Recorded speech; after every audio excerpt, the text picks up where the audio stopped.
Oi, gente! Boa noite! Tudo bem com vocês? Olha, gente, a minha luz queimou, então a luz vai ficar um pouco defasada, assim, tá? E vou só esperar, sei lá, um minuto, enquanto eu tomo meu vinho.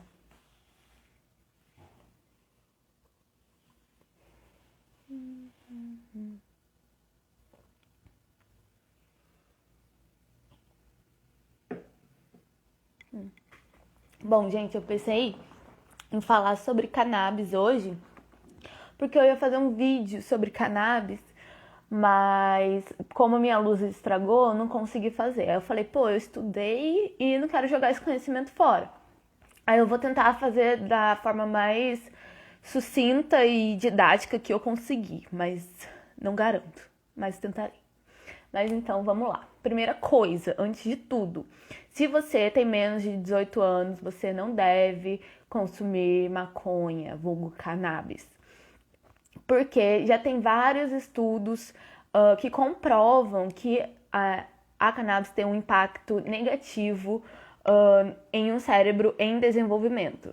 Então, se liga nisso. Não adianta nada, tipo, não quero parecer velho, vou fumar maconha porque sou descolado. Não, curta a sua adolescência numa boa. Mas para contextualizando, né, o que é a cannabis? A cannabis é uma flor e é uma erva, né? E se fuma a flor e pode ser utilizado tanto fumando quanto comendo, ingerindo. Só que com a proibição, em decorrência da proibição, a cannabis chega na forma prensada. O que é isso?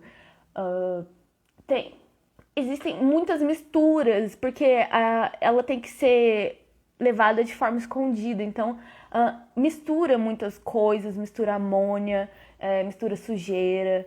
E então a gente já vê aí que um efeito da proibição é que o produto final que chega ao consumidor já tem a qualidade muito inferior àquela à flor, né? Que é o que ela é em origem.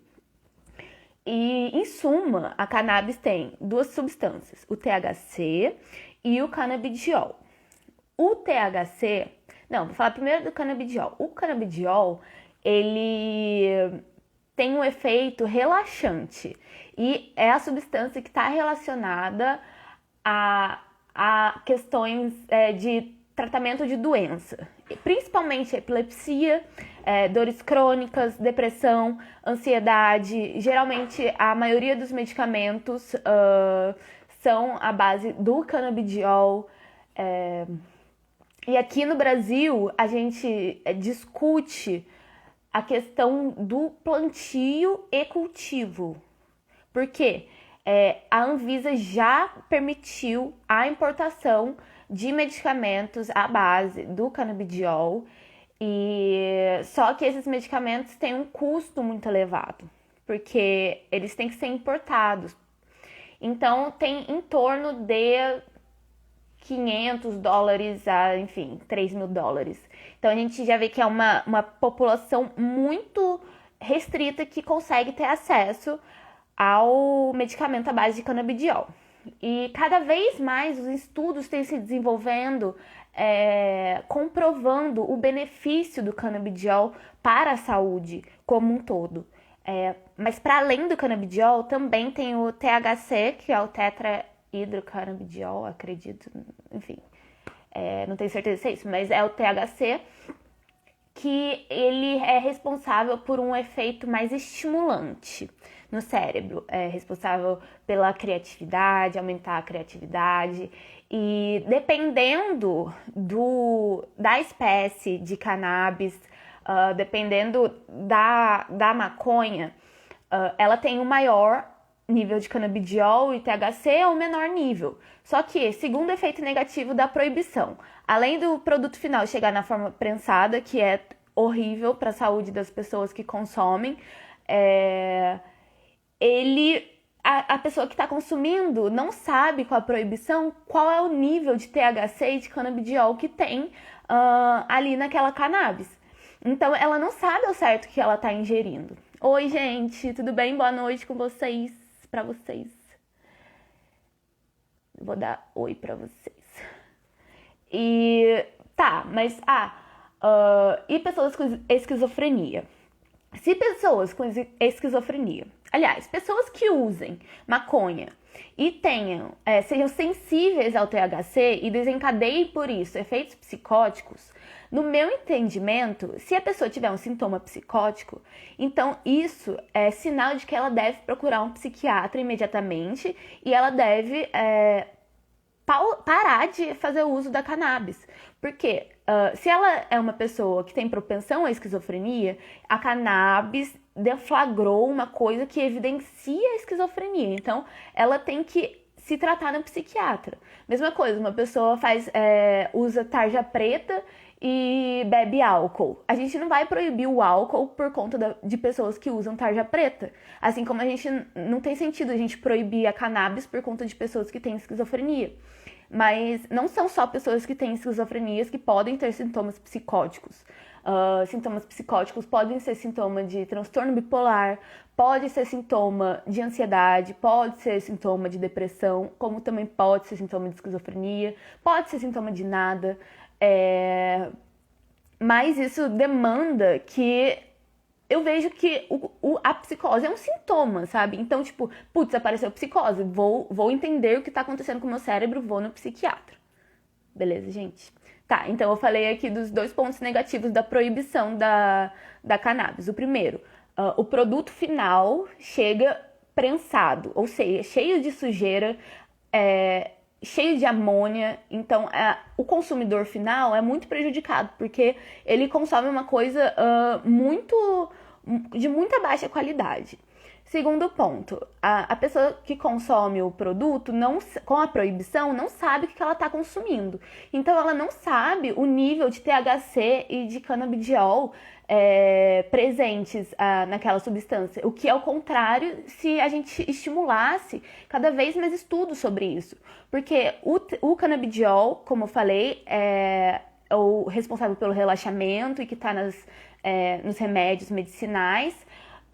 Mas o THC, apesar dele poder desencadear sintomas psicóticos em quem tem propensão, também tem efeitos benéficos. E ele expande os sentidos, ele proporciona uma sensação de felicidade, estimula a criatividade. Então, é uma substância que ela não deve ser considerada um tabu e simplesmente cortada do entendimento popular, mas pelo contrário, se ela tem propensão de fazer o bem também, deve ser estimulada a pesquisa sobre aquela substância, para justamente a população entender o que é aquilo e por que ela é proibida ou não proibida, entende? Terceiro ponto.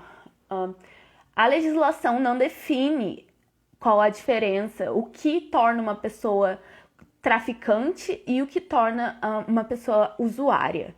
Então, essa determinação é feita pelo policial na hora da batida, através de questões como o local onde é feita a batida, a quantidade apreendida e a cara do suspeito. Então, se o suspeito tiver cara de traficante, vai ser enquadrado como traficante. Enquanto se o sujeito tiver cara de usuário, ele vai ser enquadrado como usuário. E qual é a diferença? O que muda na vida da pessoa? A pena, que a pena para um traficante é muito mais severa do que uma pena para um usuário, até porque, enfim, é isso. E o que mais que eu tinha para falar? Ah, tá. Sobre o policial na hora da batida fazer o juiz. Peraí, eu preciso tomar um gole de vinho.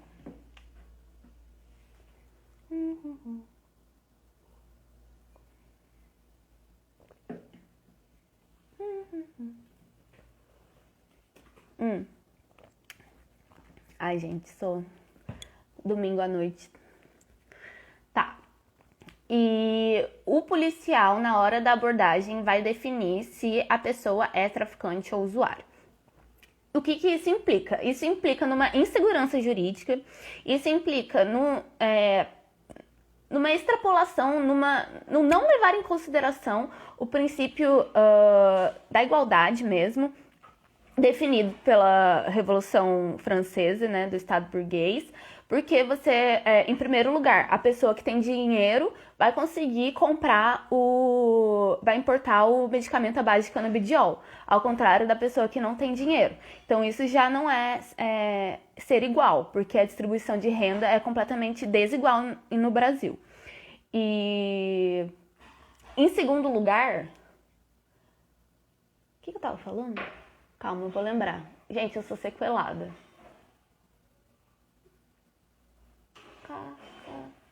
Tá, parei. Sobre a prisão. Não, eu tinha um ponto pra falar, mas sumiu da minha cabeça. Que eu ia falar 2 pontos. Aí um ponto. O segundo ponto foi. Do ferir o princípio da igualdade. Que além da pessoa que tem dinheiro conseguir importar, também fere o princípio da igualdade a pessoa que fica ao arbítrio da polícia na hora da batida para ser enquadrada como usuário ou traficante. Porque, enfim, a gente sabe, gente, como é o nosso país. Então, se uma pessoa tiver cara de playboy, a pessoa vai ser livre, vai ser usuário. Se a pessoa for preta, for pobre, então vai ser traficante. É bem assim o que acontece. E quando essa pessoa, por exemplo, uma pessoa com uma quantidade irrisória de maconha, que mora na Vila Kennedy, no Rio de Janeiro, tá? Chegando em casa, é um usuário, tem muito pouco, aí o policial pega da batida, o cara vai preso. Aí o juiz determina que ele aguarde julgamento em prisão preventiva. Então o cara já tá pistolaço, porque ele foi preso sem fazer nada. Aí ele ainda vai ter que aguardar a prisão preventiva dele, preso, que às vezes demora anos pro julgamento acontecer. Então ele demora anos só aguardando o julgamento. Aí na hora do julgamento ele é considerado culpado. Então ele é sentenciado a alguns anos de reclusão por ser traficante, sendo que ele nem era traficante. Aí na prisão ele vai ter contato com traficantes de verdade, com crime organizado, e aí sim, ele já tá puto com o Estado, porque o Estado tá usurpando anos de vida dele. E ele tá tendo contato com o crime organizado, então é muito provável que ele se envolva ali com o crime organizado e que ali ele aprenda de fato a ser um criminoso, porque, coisa que antes ele não teria. E uma parada que também eu tinha para falar é que essa não é uma pauta de direita ou de esquerda. É uma pauta que, por exemplo, em Cuba e na Venezuela, que são países que adotam uma política mais de esquerda, a maconha também é um tabu. E, por exemplo, nos Estados Unidos, que é muito mais uma direita liberal, empresarial, tem estados que estão liberando. Então, acho que a gente pode pensar por que é proibido. E a esse respeito, eu fiz uma pesquisa e eu entendi ali, pelo que eu li, que tinha um cara, um médico aqui no Brasil, chamado Dória. E ele foi governador também, mas não era de São Paulo. E ele fez uma pesquisa e constatou que a maconha, ela deixava a pessoa muito agressiva, deixava a pessoa fora de controle, sendo que a gente sabe que não é assim. Quando uma pessoa usa muito a maconha, primeiro, ela não vai morrer de overdose, pelo menos não tem casos até agora. É muito contrário, muito diferente do álcool, por exemplo, que tem um efeito muito mais destrutivo e danoso ao organismo. A maconha não gera uma overdose, a pessoa vai dormir, tende a ficar rindo ou então se ela for mais sensível ao THC e tiver, sei lá, encanações dentro dela mesmo, essas encanações ficam mais explícitas. Então algumas pessoas tendem a achar que as pessoas estão falando dela ou estão rindo dela, um tipo de paranoia persecutória, assim.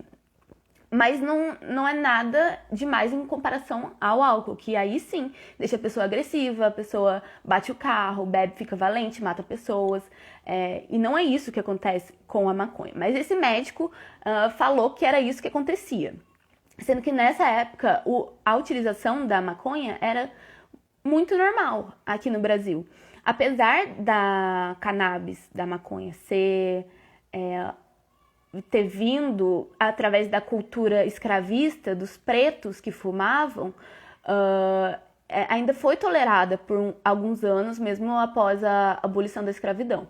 Mas daí esse médico veio e apresentou, esse médico brasileiro, foi para os Estados Unidos e apresentou esse estudo dele sobre o quão prejudicial a maconha é por deixar os indivíduos violentos, sendo que ela não deixa.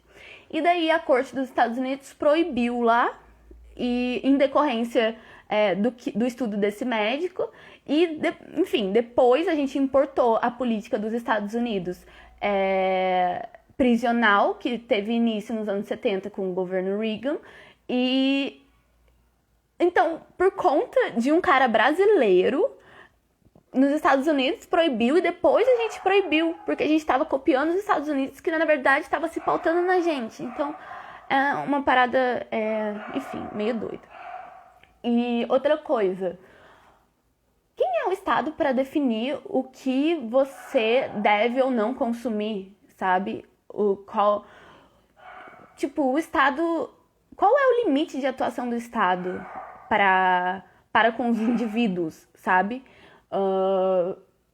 Porque o Estado tem que interferir no seu livre-arbítrio de utilizar uma substância com um grau de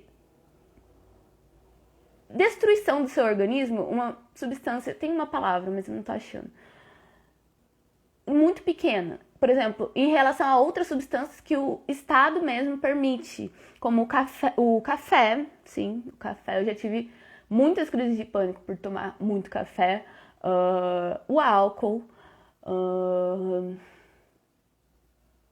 doce, açúcar, a forma como é vendido, o Estado, e mesmo se fosse uma substância com um grau de uma potencialidade maior, a gente tem que pensar, o Estado tem o direito mesmo de proibir que eu faça o que eu quiser com o meu corpo, se eu não tô. Cigarro de nicotina é muito pior do que um baseado, né? Que é o cigarro de maconha. Cigarro de nicotina, eu lembro que uma vez eu vi tudo que tinha lá. Gente, é bizarro. É bizarro. E isso é aceito pelo Estado. Mas mesmo se essas substâncias não fossem permitidas, qual é o poder do Estado sobre nós, sabe? O Estado, de fato, tem esse poder de escolher o que a gente deve ou não utilizar. Todos nós somos livres. Então, não faria parte da nossa liberdade escolher isso? Se a gente não vai estar causando mal para outra pessoa, o nosso dever de usar o que a gente quiser, da mesma forma como a gente consome doce, enfim, quando você estiver cansado, usar, fumar um baseado, por exemplo. Eu vi até uma entrevista do Bolsonaro falando, daí ele falou, não, porque se é assim, então, se vamos legalizar droga, então vamos legalizar a pedofilia. Tipo, uma parada assim, mas não tem nada a ver. Porque o que a gente está tratando aqui não é nem da substância, da legalização de tudo, né? É mais da cannabis mesmo. E é uma parada que se você quer usar uma substância e não quer fazer mal a ninguém, você tem esse direito. E no caso da pedofilia, claro que é uma coisa muito absurda, não tem nem... O parâmetro é muito desigual pra você comparar, assim. Porque na pedofilia você tá fazendo mal pra uma criança, tá fazendo, sabe? Então, tipo assim, não tem nada a ver o que ele falou. E deixa eu dar uma colada aqui pra eu ver se eu tô esquecendo alguma coisa.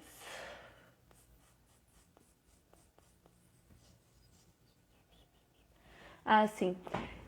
Tem também a questão da guerra às drogas, porque essa guerra às drogas foi uma política importada dos Estados Unidos, do que se iniciou no governo Reagan nos anos 70,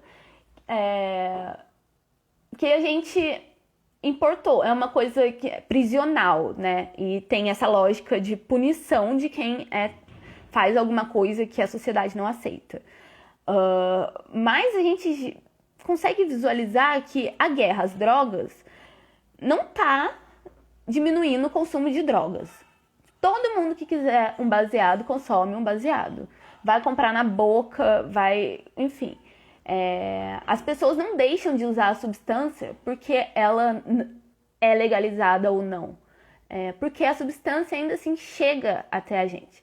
Então, isso é aquele meme. Parabéns às drogas que venceram a guerra às drogas. Porque é isso. A guerra às drogas mostra que pessoas estão morrendo, pessoas estão sendo encarceradas.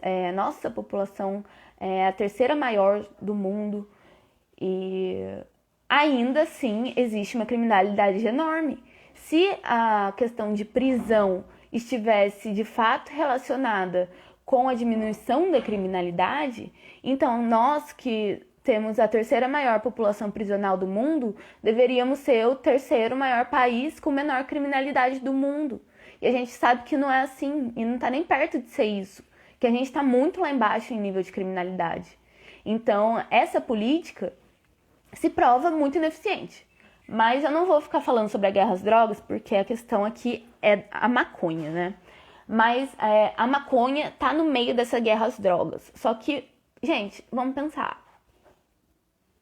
Você compra ali na boca. Mas quem comanda todo o esquema, sabe? Geralmente são pessoas de um escalão muito mais alto. E também tem uma questão da seletividade da população em relação ao... justamente aquilo que bate de novo no traficante e no usuário, entendeu? Por exemplo, tem senador aí que, enfim, foi pego com helicóptero de cocaína e é doutor. E tem preto favelado que foi preso com pinho-sol e é bandido, sabe? Então, tipo, não dá mais, sabe? É uma política extremamente genocida. E pra gente reduzir de fato a criminalidade, a gente tem que fortalecer outros tipos de coisa, já que a criminalidade é um sintoma de uma sociedade doente. Então a gente tem que pensar em saneamento básico, tem que pensar em distribuição de renda, tem que pensar em alimentação, que uma pessoa que não tem comida na mesa, que não tem comida pro filho na mesa, que pra gente que enfim, estamos aqui e somos privilegiados, ter comida é uma coisa normal, a gente, graças a Deus, a gente não se preocupa, será que eu vou ter arroz amanhã, não sei o quê, mas pra grande parte da população não é assim. Então, bom, é isso. Em resumo, vou tentar resumir tudo que eu falei. A proibição só gera efeitos negativos. Porque, em primeiro lugar, a pessoa que consome não vai estar consumindo uma coisa a flor mesmo, então vai estar consumindo uma coisa pisada, misturada com outras coisas, que chega até ela e que pode ter até efeitos muito adversos, e ela vai estar ingerindo aquilo, que é uma coisa negativa. Segundo, não existe uma diferença entre usuário e traficante. Quem faz essa diferença é o policial na hora da batida. Então, isso já é muito incorreto e já mostra uma total violação do princípio da igualdade. Terceiro ponto, outras substâncias muito mais lesivas ao corpo são permitidas. Então, a gente entende que é um grande e puro tabu mesmo, que, enfim, começou com ideias, porque era um fumo que era fumado por pessoas pretas e escravos africanos e etc. Quarto, pode ser porta de entrada para outras drogas? É uma coisa que eu até já falei no outro vídeo. Cara, não sei, depende. Depende de qual droga a a pessoa vai ter contato primeiro. Ela, sei lá, pode ser um adolescente viciado em café, pode ser um adolescente viciado em álcool, porque o álcool a gente vê, a gente sabe, todo mundo já foi adolescente, como o álcool pode ser destrutivo. E a maconha não chega aos pés do potencial destrutivo do álcool. O álcool sim é uma substância perigosa, mas mesmo assim a gente não deve proibir, a gente tem que conscientizar as pessoas sobre a utilização da substância, ao invés de não falar sobre ela. E tinha um outro ponto que eu queria abordar, mas de novo fugiu, meu Deus. Bom, mas nessa questão do... Ah, tá, lembrei. Sobre a questão do fumo, porque quando tem gente que fala, não, porque quando fuma, esquenta e daí, enfim, isso contribui para o câncer de boca. Só que em países que estão já mais desenvolvidos quanto a esse pensamento, em que essa questão já não é um grande tabu, é difundido cada vez mais a utilização de vaporizador, que basicamente ele esquenta e você ingere o ar puro mesmo, só que com a substância. Então não tem aquela fumaça, não tem aquele esquentar, o ar vai estar morno, ele não vai ficar quente, não vai prejudicar a garganta e nem nada do tipo. Proibição da maconha mostra um exemplo claro de como é bizarra a sociedade em que nós vivemos. Sim, exatamente. Como a nossa sociedade é seletiva também, né, no que ela escolhe para proibir e como, por exemplo, para nós que somos de classe média, isso não interfere, porque se a gente quiser usar maconha, a gente usa, mesmo com a proibição. Mas tem pessoas que de fato sofrem com isso, pessoas camadas mais pobres que precisam enfrentar o Estado mesmo naquela questão de armas e etc. Eu mudar para o Rio de Janeiro e morar lá por um tempo foi uma coisa que expandiu muito os meus horizontes, porque eu estava aqui na bolha guaratinguetaense e quando eu fui para lá eu vi como as pessoas vivem lá, eu vi o que são favelas, o que é o Estado na favela, e são coisas que existem, não é querer passar a mão no bandido, na cabeça do bandido, não é isso. Gente, na favela tem muitas pessoas e essas pessoas também têm direito à vida. Essas pessoas também são brasileiras, elas também são nascidas aqui, elas também têm direito à comida, elas também têm direito a lazer, elas têm direito a ocupar os espaços das cidades, a se divertir. Então, elas só têm que ser consideradas pessoas. E eu acho que é isso também o que falta para a nossa sociedade, mais empatia, mais amor pelo outro. E não ficar julgando o outro pela cor de pele, pela questão, enfim, econômica. Porque isso, no fim, é toda uma ilusão, é uma grande ilusão. E, tipo, se existe uma vida após a morte, não é isso que fica, né? Ou que a gente leva para outra vida, caso ela exista.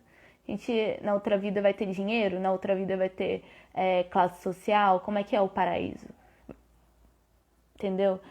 Se a maconha não é uma coisa criada, não é um sintético, como é o álcool, por exemplo, apesar dele vir da cana-de-açúcar, é uma erva que vem de uma planta, qual é o grande problema em liberar a maconha? Qual é o grande tabu sobre a maconha? Qual é o grande problema? Qual é o grande problema? Bom, gente, deixa eu só ver aqui se eu esqueci alguma coisa. Não esqueci nada. Mas obrigada por todo mundo que participou. E, enfim, eu sei que eu fiquei um pouco confusa, mas depois tento fazer um vídeo melhor sobre o assunto, tá bom? Um beijinho, qualquer coisa, falem comigo. Beijo.